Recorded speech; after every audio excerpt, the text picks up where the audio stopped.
How are you doing, everyone? Happy Sunday. Thanks for tuning in today and welcome back to another day in the life of a gas engineer video. I'm literally recording this on the fly today. It's about 3:30.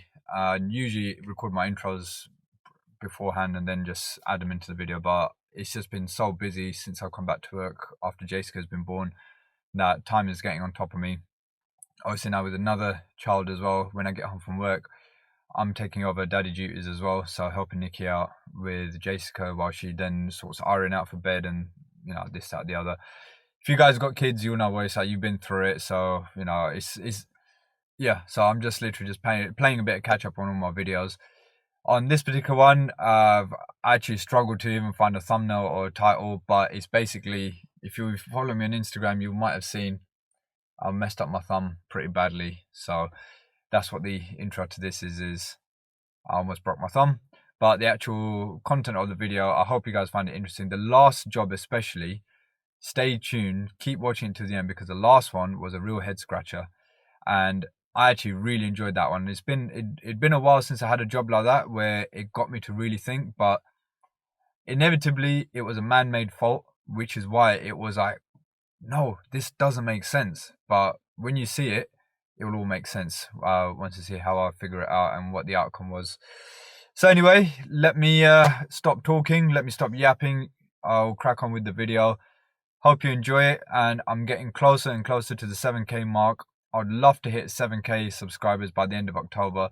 So if you guys haven't already, if you're enjoying the content that I'm putting out, please hit the subscribe button for me. It does me a massive favor.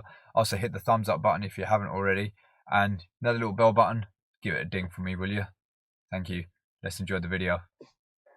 Right, so this job I've got, this tap has been dripping. So this is a special, well, not a special, but it's by Heritage Bathrooms, which are owned by Bristan. So I went to my local merchant and they couldn't actually get the replacement tap cartridges for it. So contacted Bristan and sent them pictures of it, and they basically just give you the part number. So that's the part number for these ones. It's the long spindle ones. At least this way I know I've got the right tap cartridges, because if you do tap cartridges, you know, a lot of the times you've got to take them out, you've got to take them to the shop, you've got to find the right size, get it to match up with the spline, the spindle, the depth, everything. This way I've just sent it to Bristan, they sent me out the exact right one, so I know I'm not going to have any trouble with them. And they come as a pair, which most cartridges tend to, so I'm going to keep the hot one as a spare here. Did offer to change it, but it's not dripping at the moment, so we're going to leave that one in place. Just going to turn this one, well, change this one. Water's off at the mains because that ISO valve, I don't trust it. So I've turned it off at the mains, and now I'm going to start, I believe, yep, there we go. Undo that. And then start taking it apart.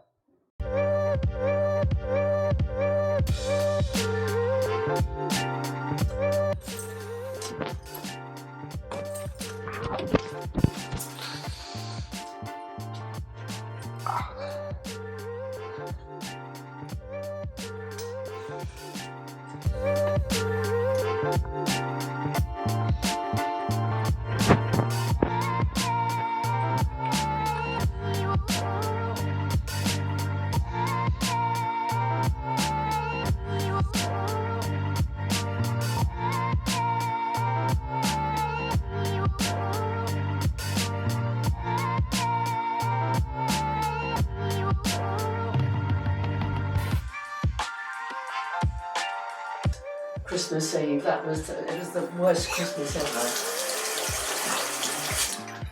Well, that seems to be fuller. Yeah. A fuller flow.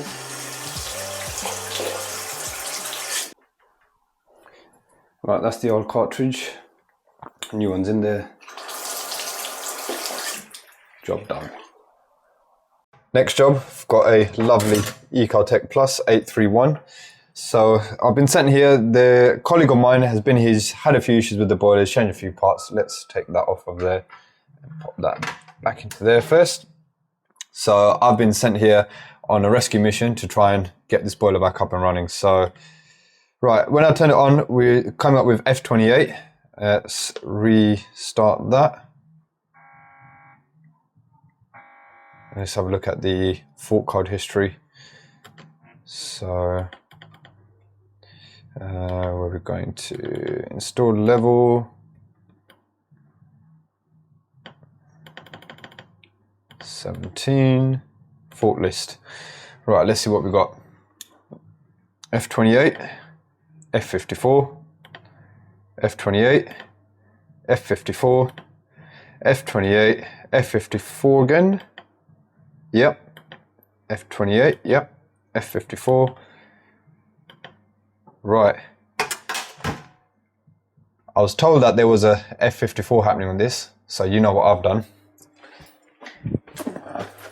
Got myself a gas valve, because I like first time fixes. I don't like messing around. I like to fix things and get it going. So let's go to the gas meter, go and do a tightness test, and then change the gas valve over, and that should sort the problem out.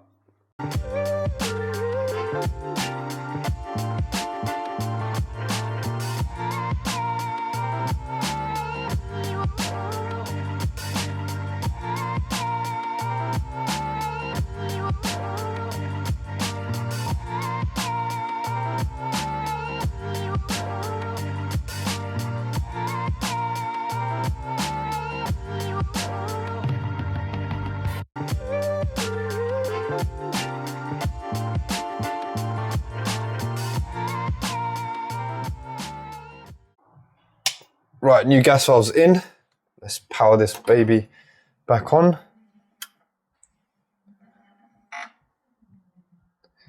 Right, yep, we know that's happened. So now let's reset it. Oh, that diverter valve sounds a bit loud, but as long as it's working.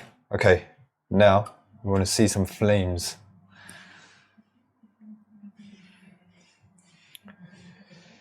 It's always the waiting game.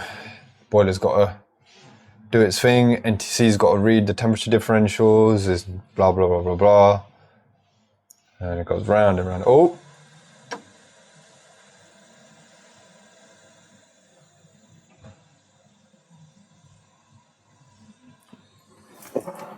Ah, the gas is off underneath. That would help. There we go. She's fired up straight away. Right, that's that done. Now I've also got to do a gas safety, so I've got to check the hob and everything. They've just done a refurb on this place, so there's tenants moving in end of next week, I believe. So I'm going to do the gas safety as well, get that all done, get everything buttoned up, and then we'll be out of here. So breakdown's done. Gas valve, remember F54 along with either F28 or F29. More than likely, if you've got the gas valve with the stepper motor, it's going to be the gas valve. So here's an interesting one. So we've got an issue with this fuse spur. Every time you put a 3 amp fuse in, it's tripping. But when there's a 13 amp fuse in there, which is what is in there at the moment, it runs fine. So I need to now, sorry about the light, it's on, I think it's on a sensor, so it keeps tripping. Well, not tripping, keeps coming on and off. So I've turned the power off. I'm going to go straight into the wiring center, and I'm going to do my resistance checks first, because if we're looking for the formula I'm looking for is V equals IR. So I forgot the name, what that refers to, but it's basically voltage is current times resistance. So it's working on a 13 amp fuse. So if I want to see what the current is on a 3 amp, I need to basically do R equals V over I. So 240 divided by 3 should give me 80 ohms. So I need to look in the wiring center and see what resistance I'm getting. If I'm getting less than 80 ohms, because on a 13 amp fuse, I should be getting 18 ohms. So I'm going to do my resistance checks on the wiring center first and see what resistance I'm getting, and then go from there and see if it's a external control, if it's one of the components, or what else it could be. So I've never come across this type of fault before, so let's see what's going on. Okay, so multimeter leads. So live and neutral. It's about 1.5, 1.6 kilo ohms, which is wrong. Live and earth, 4 meg ohms. So yeah, it's definitely a problem with one of the external components. Just try to figure out which one it is now. Okay, so I've just put a 3 amp fuse in there, and I've turned it on, and I've got all the lives disconnected from there. However, as soon as that tried to come on, it blew the fuse. So I reckon that needs to be on a 13 amp, and it's drawing too much current, which is why it's tripping that. But I reckon it's wired. I need to find out where it's wired into, and I reckon that's probably pulling too much power and taking that out. That I'm pretty sure that should be on a 13 amp. That is not going to work on a 3 amp, and that's why it keeps blowing. So let me find out where the power is for this and see if I can isolate it, and then put everything back together and then give it another test. Yep, no wonder. That is the power cable for that. It's wired straight into the spur. So I'm going to open this up, see if it's wired in with the outlet, and that's probably why it keeps tripping it, because if it's wired in with the outlet along with the outlet to the rest of the boiler controls, then yeah, obviously that's going to be drawing too much current, and that's why it's tripping it out. Right, so I've found that's the cable. Again, apologies about that light. Trust me, it's more annoying for me than it is for you guys. That cable is that one down there for that. Now that pump, it looks like it's wired in straight from the outlet of this spur, because when you turn it off, if it was wired into the supply side, that would be constantly on. So that must be wired into the load side, and being a big pump, that's going to need its own 13 amp supply. And if it's wired in with the load side for the rest of the heating circuit or the heating controls, yeah, that's going to be the issue. So let me take that out, put another 3 amp fuse in there and test it. If that is the case, we know what the problem is, and then either wire in a plug on that and put it into one of these sockets or something. Okay, so I've disconnected that pump, put a 3 amp fuse back in, wired everything back in there. Let's see if my theory was correct. Power that on. So last time when I did it, it pretty much tripped straight away. As soon as that came on, it tripped, but now it's staying on. I turn that off. See the red light on there? So this whole time the problem was this was wired in to the outlet of that fuse spur, and this requires a 13 amp supply, whereas the rest of the system obviously only needs to run on 3 amp supply. That was interesting. I actually enjoyed that one, because these are the sort of ones that test me and help me improve as my knowledge as a breakdown engineer, because you'd be sitting there thinking, right, so it works on a 13 amp but it doesn't work on a 3 amp, so what is the issue? This light is really bugging me. Maybe that's a bit better. Hello. So yeah, I love this type of faults, because it really gets you thinking, because it's not obvious. You got to try and work out what it is. You actually got to fault find, and when you find the problem and you solve it, it's yes, that feeling. Don't know if any of you guys get that feeling as well. Once you find a problem and you resolve it, I love it. I love it. I've also got this weeping drain off to try and sort as well. It's on the heating system. Luckily it's not on the cylinder coil. So it's not the cylinder coil, it's not on the actual cylinder. So see if I've got rubber in the van and see if I can get that swapped out and stop that leaking as well, because they also had issues with the pressure dropping every now and again. So see if I can get that sorted. There we go. That's back on. And I've literally just wired it into a 3-pin plug, popped into there. So now everything is working. And that drain off was actually just loose.